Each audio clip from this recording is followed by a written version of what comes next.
Hey guys, welcome back to my channel. In this video I will show you how to get the best gaming experience on Windows 11. So let's get started. So first of all, go to search bar and type settings. Open settings on the menu.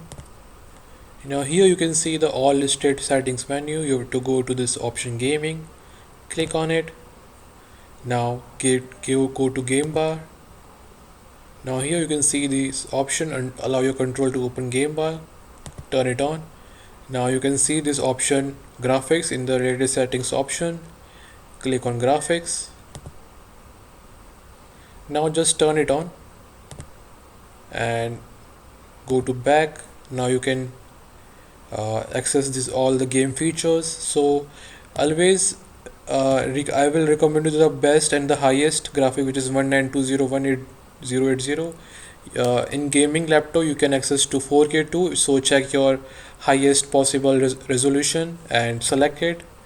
Now always put the scale to 125%, not the 150, not the 170, always 125. It is the basic and most convenience gaming feature. Now go to display orientation.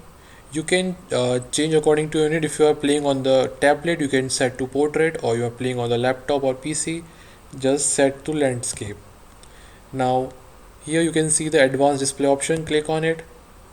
Now choose a refresh rate. I will prefer 60 Hz, and it will show you the most advanced graphics on your PC while playing. And go to back and go to graphics and just turn it okay. Now you have to restart your PC to see the changes. So guys, this was an easy tutorial. I hope you liked the video. So don't forget to like and subscribe my channel. Thanks for watching.